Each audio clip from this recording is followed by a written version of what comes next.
विश्वामित्र जी ने कहा थोड़ा धनुष राम जी को भी दिखाइए। तो इन्होंने कहा ठीक है, धनुष मंगवाया। 8 चक्के वाली एक ठेलिया के ऊपर, ठेलिया जैसे नहीं होती ठेला, तो 8 चक्का, ठेला में 2 चक्का होता है ना, इतना लंबा ठेला था कि 8 चक्का। सोच लो कितना बड़ा रहा होगा जो 2 चक्का वाला ठेला देखते हैं। 8 चक्का वाली गाड़ी पर वो रखा हुआ था धनुष, और उसको घसीट करके रस्सा ठेला में रस्सा बांध करके सीता स्वयंवर गृहे त्रिशतोपनीतम, सीता जी के स्वयंवर घर में 300 वीर खींच करके लाए। घसीटा के मन जो रथ रखा हुआ था गाड़ी पर।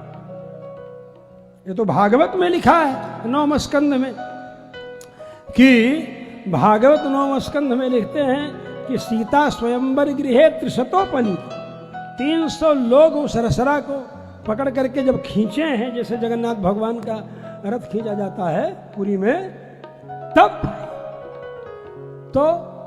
वो रथ वो आप आया है धनुष, और उसी पर रखा था।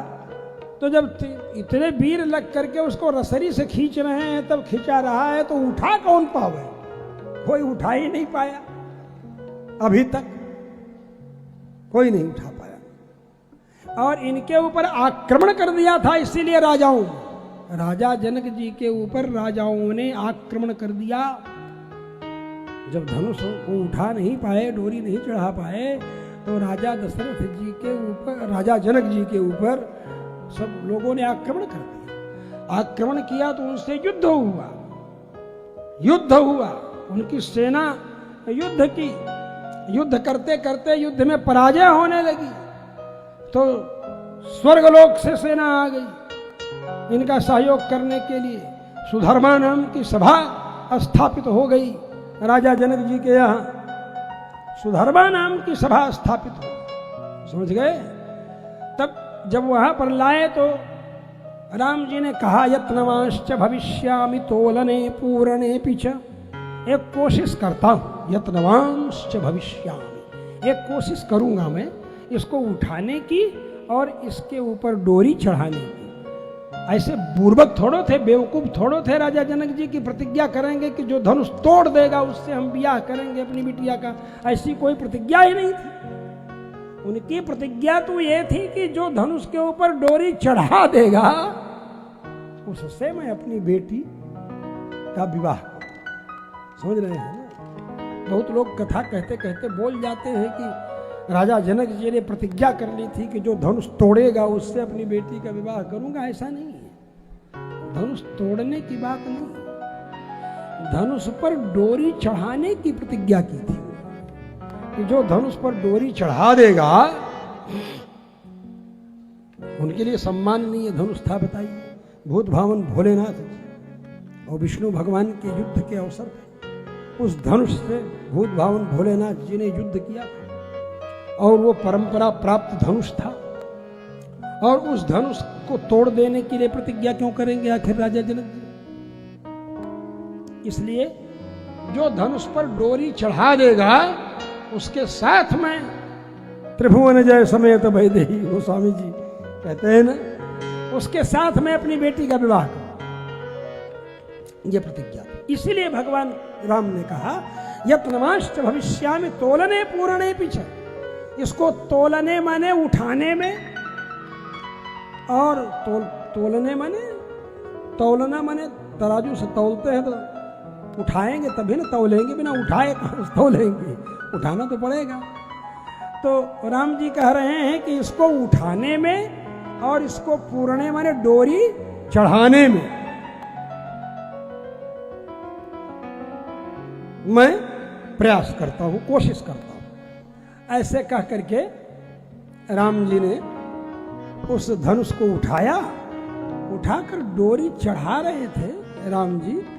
तो डोरी चढ़ाते चढ़ाते ही राम जी ने सोचा कि ये धनुष था मेरे परम भक्त शंकर जी के हाथ में, फिर भी शंकर जी को हमारे पूर्व रूप विष्णु स्वरूप से हारना पड़ गया। इस धनुष रहने का कोई औचित्य नहीं है, इसलिए जोश आ गया उनको और तोड़ दिया उन्होंने उसको, समझ गए? नहीं तो चाहते तो बिना तोड़े हुए भी डोरी चढ़ जाती उसके ऊपर। राम जी की इच्छा है, लेकिन राम जी ने सोचा कि इस धनुष के रहते रहते शंकर जी को हारना पड़ गया, इसलिए अब इस धनुष को तोड़ देना ही चाहिए। ऐसा सोचकर झटके से उन्होंने मोड़ा उसको डोरी चढ़ाने के लिए और टूट गया। तो बड़े सरल एज यूजुअल वे में वाल्मीकि जी ने कह दिया, धनुष तोड़ दिया। और यहाँ गोस्वामी जी टूर्नामेंट सेलिब्रेट करना चाहते थे, उन्होंने विधिवत टूर्नामेंट सेलिब्रेट किया। देश देश के भूपति नाना आए सुनि हम जो प्रण ठाना। देश देश के राजा लोग आए हैं, हमने जो प्रतिज्ञा की है उसको सुन करके आप सब लोग आए और सब लोगों ने प्रयास किया, सब लोग प्रयास किए, लेकिन आप सब लोग सफल नहीं हुए। अब जन को माखै भटमानी वीर विहीन महिमय जान। अब कोई भट माने वीर मन में यह न सोचेगा कि हाँ हमको मौका नहीं मिला, नहीं हम बताते। अब तो मैंने वीर विहीन महिमय जान, अब मैंने पृथ्वी को वीर विहीन समझ लिया, अब पृथ्वी को वीर विहीन समझ लिया हूं। अब ये सुनना ही था कि लक्ष्मण जी फनफनाए। ये देख, जीवाचार्य लक्ष्मण हैं, आचार्य हैं, आचार्य विश्वामित्र जी भले हैं, सतानंद जी आचार्य, वहां पर राजा जनक जी के आचार्य सतानंद जी हैं और राम जी के साथ विश्वामित्र जी आए हैं, बात ठीक है। लेकिन लक्ष्मण जी जो हैं वो आचार्य की भूमिका में है, कहीं भी कुछ गड़बड़ाने पाएगा तो आचार्य सुधारते हैं। वाल्मीकि रामायण में जगह जगह पर ये आचार्यत्व लक्ष्मण जी का प्रकट होता है। और इतना ही नहीं, राम जी भी लक्ष्मण जी को कभी चेला नहीं माने अपना। भले राम जी को लक्ष्मण जी गुरु कहें, सब कुछ कहें, पिता कहें, भ्राता भर्ता च बंधुश्च पिता च मम राघव, हमारे सब कुछ हैं, लेकिन राम जी ने सर्वदा लक्ष्मण जी को अपने बाप के रूप में देखा है। सीता जी ने लक्ष्मण जी को अपने ससुर के रूप में देखा है, समझे? सदृश ससुरस्य में सुंदरकांड में हनुमान जी से कह रही हैं जानकी जी। और राम जी पंचवटी में जब झोपड़ी बना देते हैं और यहाँ चित्रकूट में ही जब भरत जी जाते हैं, राम जी को बताते हैं कि पिताजी का स्वर्गलोक गमन हो गया है, तो राम जी कहते हैं विलाप करते हुए, सीते मृतस्ते ससुरः पित्राहीनो से लक्ष्मण। हे सीते, तुम्हारे ससुर मर गए, हे लक्ष्मण तुम पिता से विहीन हो गए। अरे सीता जी के ससुर लगते थे, लक्ष्मण जी के बाप लगते थे, रामो जी के कुछ लगते थे कि नहीं? दशरथ जी भाई, राम जी ऐसे कैसे बोलते? राम जी के भी तो कुछ लगते होंगे भाई, राम जी के भी तो कुछ लगते होंगे, राम जी के भी तो बाप लगते थे। लेकिन वो कहते हैं कि हे लक्ष्मण तुम पिता से विहीन हो गए, जबकि राम जी भी पिता से विहीन हुए। लेकिन नहीं, ऐसा अनुभव नहीं करते राम जी। राम जी यह अनुभव करते हैं कि लक्ष्मण हैं तो हमारे बाप हैं। बाप जैसे अपने बेटे के लिए जायज नाजायज काम भी करने को तैयार रहता है, वैसे ही लक्ष्मण जी भी राम जी के लिए सब कुछ तैयार रहते हैं करने के लिए, जायज भी नाजायज भी। इतना तक कि राम जी से वाल्मीकि रामायण में तो लक्ष्मण जी कहते हैं कि ये दशरथ जी की बुद्धि जो है भ्रष्ट हो गई है, इनको जेल में डाल देना चाहिए। जब तक दुनिया जाने इस बात को कि आपको वनवास का आदेश हुआ है, उसके पहले ही इनको जेल में डाल के आपको राज्य सिंहासन पर बैठ जाना चाहिए। मतलब लक्ष्मण जी तो इस तरह से बताते यहाँ, तो मतलब इस तरह के माने परम शुभ चिंतक राम जी की, लक्ष्मण जी। जब मैं वाल्मीकि रामायण का पारायण करता हूँ तो कितने प्रसंग में कितनी जगह पर इतनी खिलखिलाहट से हंसी आने लगती है कि बाप रे बाप। और जब राम जी जब कौशल्या जी के सामने लक्ष्मण जी कहने लगते हैं सब कुछ तरह तरह की बातें, तो कौशल्या जी को भी हो जाता है कि तो समर्थ है सबसे युद्ध करने में। तो कौशल्या जी कहती हैं हाँ राम, तो लक्ष्मण क्या कह रहा है, थोड़ा विचार करोगे। तो राम जी लक्ष्मण जी की तरफ देखकर दांत कटकटा करके बोलते खबरदार, तुमको अपना दिमाग मुझे वन में ले चलने में लगाना है, अब राजवाज की बात मत करो। क्योंकि राम जी की योजना थी ना राक्षसों का संहार कैसे होगा। तो ये सब गंभीर गंभीर विषय, विलक्षण विलक्षण विषय सब भरे हुए हैं वाल्मीकि रामायण में। अब समय का अभाव होने से अब उस प्रसंग में मैं इन बातों को आपको समझा सकूंगा कि नहीं समझा सकूंगा, मौका मिलेगा कि नहीं मिलेगा, इसलिए जब प्रसंग आता है तो मैं थोड़े में आपको बता देता हूँ इन सब बातों को। तो आइए प्रसंग पर गोस्वामी जी के शब्दों में जब देखें तो यहाँ राजा जनक जी यही कह रहे हैं, अब जन को माख भट मानी वीर विहीन मही में जानी, वीर विहीन मही में जानी, तजहुआस निज निज गृह जाऊ, तजहुआस निज निज गृह जाऊ, तजहुआस निज निज गृह जाऊ, तजहुआस निज निज गृह जाऊ, खान विधि वैदेही विवाह, खान विधि वैदेही विवाह, खान विधि वैदेही विवाह, खान विधि वैदेही विवाह। अब जब राघवेंद्र सरकार की उपस्थिति में लक्ष्मण जी ने सुना इस बात को राजा जनक जी के, तब श्री लक्ष्मण जी महाराज को जोश आ गया। कही जनक जैसा अनुचित वाणी विद्यमान रघुकुल मणि जानी, रघुकुल मणि श्री राघवेंद्र सरकार यहाँ विद्यमान है। और उसके बाद जनक जी कह रहे हैं कि वीर विहीन मही में जानी, कौन है दुनिया का वीर, वीर विहीन मही में जानी। क्या हमारे भैया राम जी ने धनुष छुआ अभी तक, ऐसी क्या बात। विश्वामित्र जी ने सोचा कि भाई तो चलो अच्छा लग रहा है सुनने में। तो लक्ष्मण जी की बात सुनने लगे और लक्ष्मण जी बोलना प्रारंभ किए। लक्ष्मण जी ने कहा ये धनुष क्या है, ये धनुष जिस पृथ्वी पर है, वो पृथ्वी जिस ब्रह्मांड में है, उस ब्रह्मांड को गेंद की तरह मैं ले करके और 100 योजन तक लगातार दौड़ता चला जाऊं परिक्रमा कर। ये क्या धनुष लगा, ये खाली धनुषवा, अरे धनुषवा जिस धरती पर है, उस धरती पर तो धरती जिस ब्रह्मांड में है, उस ब्रह्मांड को ही मैं ले करके कंदु कहीं वो ब्रह्मांड उठाऊं।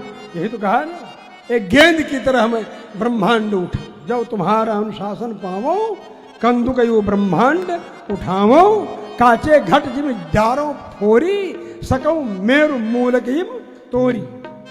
सुमेरु पर्वत को मूली की तरह खट से हम तोड़ देंगे, जैसे मुरई तोड़ दिया ला, ऐसे सुमेरु पर्वत के हम तोड़ दें।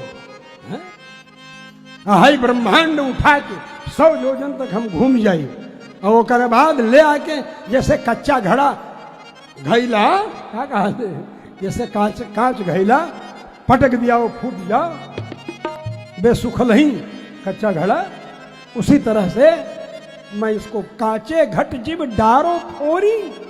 घड़े से क्यों उपमा दे रहे हैं, ब्रह्मांड गोल है, अंड है, अंड अंडा गोल होता है ना, चपटा थोड़ा होता है, लंबा थोड़ा होता है, गोल होता है, इसलिए अंड है ना इसमें ब्रह्मांड। तो ब्रह्मांड इसको कंदुक गेंद की तरह मैं ब्रह्मांड को उठा लूंगा। जिसमें अतल सुतल तलातल रसातल महातल पाताल भूलोक भूरलोक सुरलोक जपलोक तपलोक सत्यलोक महरलोक, सारे लोग तो उसी में है, हाँ? सब लोग उसी में है, सब ब्रह्मांड में। उस ब्रह्मांड को मैं गेंद की तरह उठा लूं और पटक दूंगा मैं कच्चे घड़े की तरह। ये क्या है आखिर, ये क्या है? विश्वामित्र जी ने सोचा तो मामले गड़बड़ा जाएगा।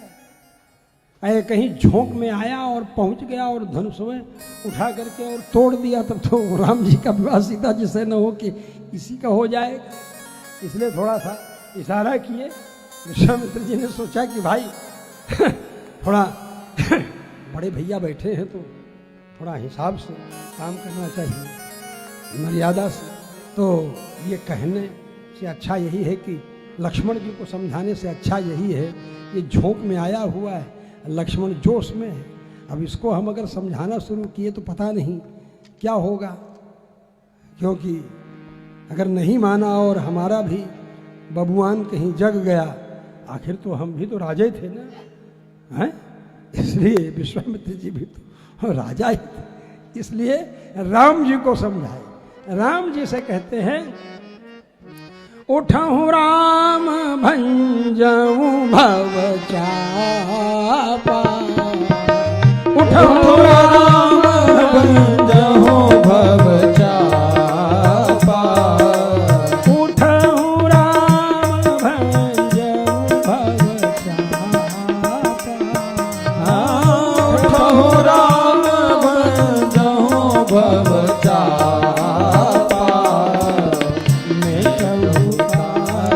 जनक परितापा, बेटहु तात जनक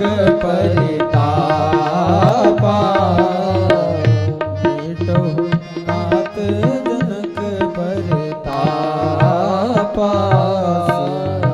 यहाँ भंजहु का मतलब तोड़ो नहीं है, भंजो नवने, भुजो नवने धातु है, मतलब नवाना, नवाने के अर्थ में। गोस्वामी जी ने बहुत संस्कृत के शब्दों का प्रयोग इसी तरह से प्रयोग किया है, समझ गए?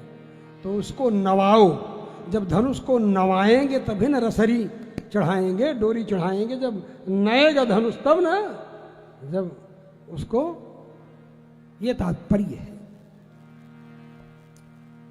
और राम जी गुरु जी की आज्ञा प्राप्त करके पहुंच गए।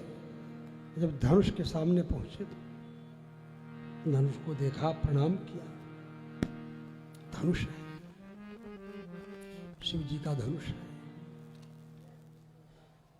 और बगल में ही जो कमरे थे, कमरों की खिड़कियां थीं, वहां सब लोग बैठे देख रही थी सुंदरियां।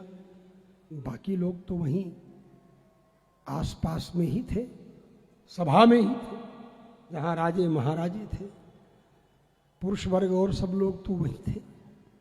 लेकिन जो स्त्रियां थीं, महिलाएं थीं, वो अगल बगल जो कमरे थे उन कमरों में थी। उन कमरों से खिड़की से दिखाई पड़ रहा था सीन, जहां राम जी रंगमंच पर खड़े हो। उदित उदय गिरी मंच पर रघुबर बाल पतंग, बाल सूर्य के समान भगवान श्री राघवेंद्र सरकार उदयाचल के ऊपर जैसे सूर्य नारायण प्रकट होते हैं, तो उनके प्रकट होते ही कमल खिलते हैं। ऐसे संत रूपी, संत सज्जन साधु पुरुष रूपी कमल खिल गए और उनकी आंख रूपी भंवरे प्रसन्न हो, हर्षित हो। अब यहां पर जो कमरे में बैठी हैं जानकी जी के अगल बगल सखियां, समझे, वो जानकी जी से कहती हैं, बहुत धर्म संकट की बात, ये लोग धनुष के लिए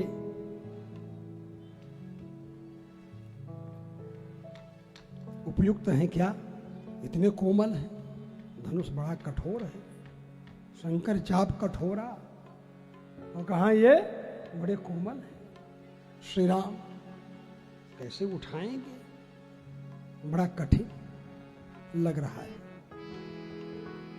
राम जी आ गए हैं, तुम्हारा क्या इरादा है? जानकी जी ने कहा कि मैंने तो इन्हीं को अपने पति के रूप में चुन लिया है। तुमने पति के रूप में चुन लिया है? बोले हाँ। बोले तुम्हारे पिताजी की जो प्रतिज्ञा है, जो प्रण है, पिताजी का प्रण क्या होगा? उनका प्रण है ना कि जो धनुष पर डोरी चढ़ाएगा वही तुमसे विवाह करेगा। बोले अगर पिताजी का प्रण है तो मेरा प्रण पिताजी से भी बड़ा है। अच्छा, पिताजी से भी बड़ा तुम्हारा प्रण है? बोले हाँ। क्या प्रण है? बोले मैं तो राम जी के गले में माला डालूंगा।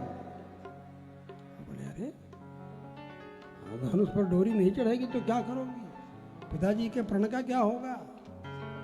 जानकी जी ने कहा नहीं, निश्चय मोमन में नी है छय सजनी मोरी, मोमन में नी है छय सजनी, मोमन में नी है छय सजनी। यह तात हूँ ते प्रण मेरो महा है, तात हूँ ते प्रण मेरो महा है, तात हूँ ते प्रण मेरो महा है, तात हूँ ते प्रण मेरो महा है। मेरा प्रण पिताजी से भी महान। बोले वो कैसे?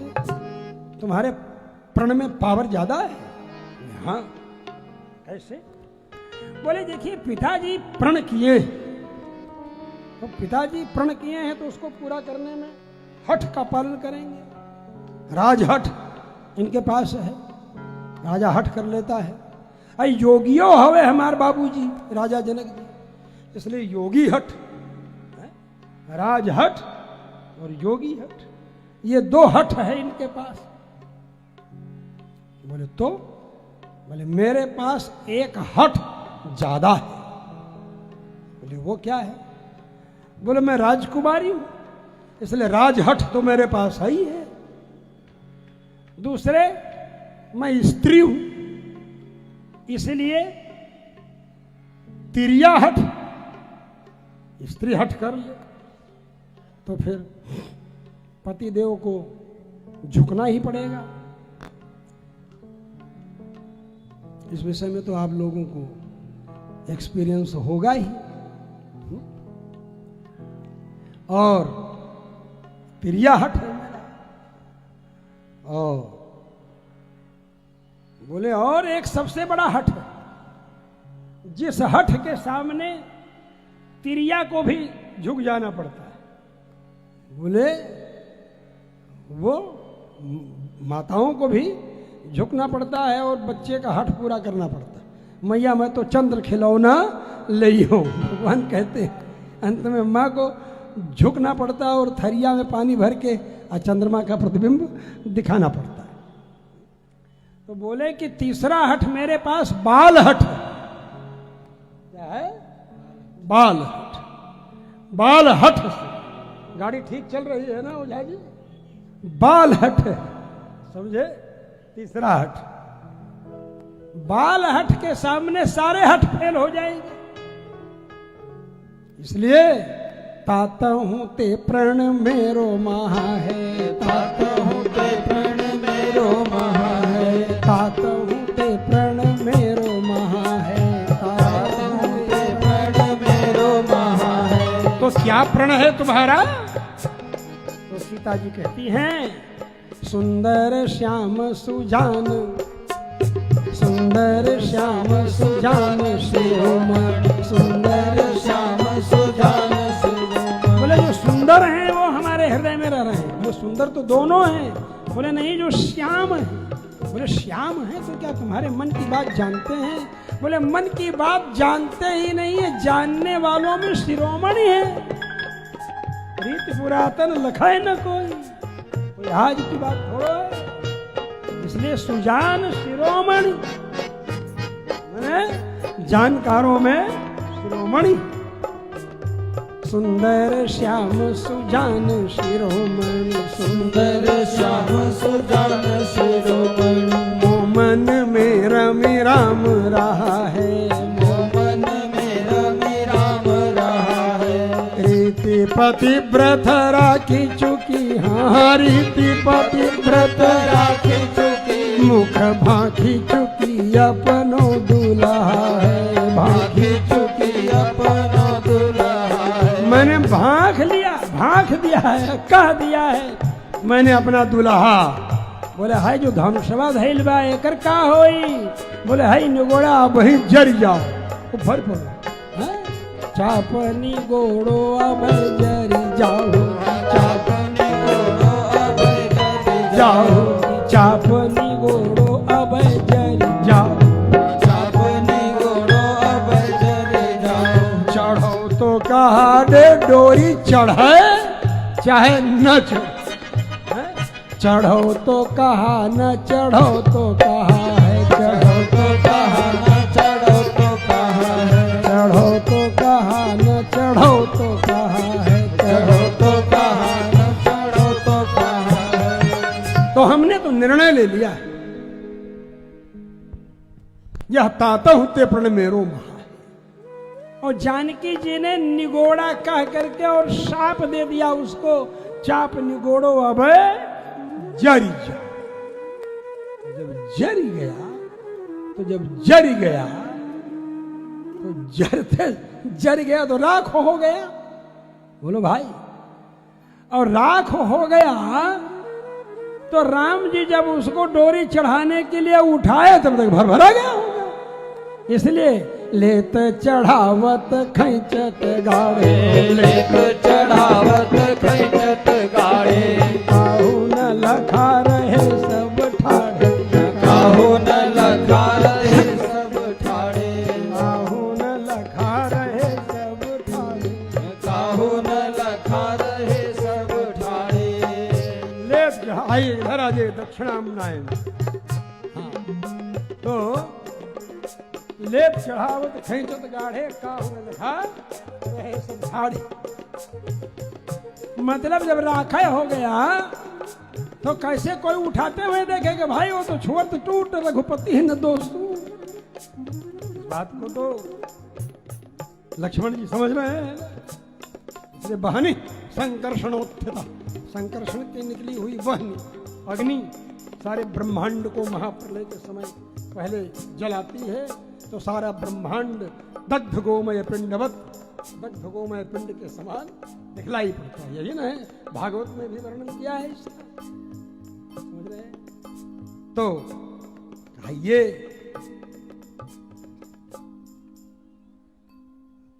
होना ही है तो सच पूछा जाए तो धनुष भंग अगर किया तो जानकी जी ने किया बोलिए किशोरी जी महारानी की जय हो किशोरी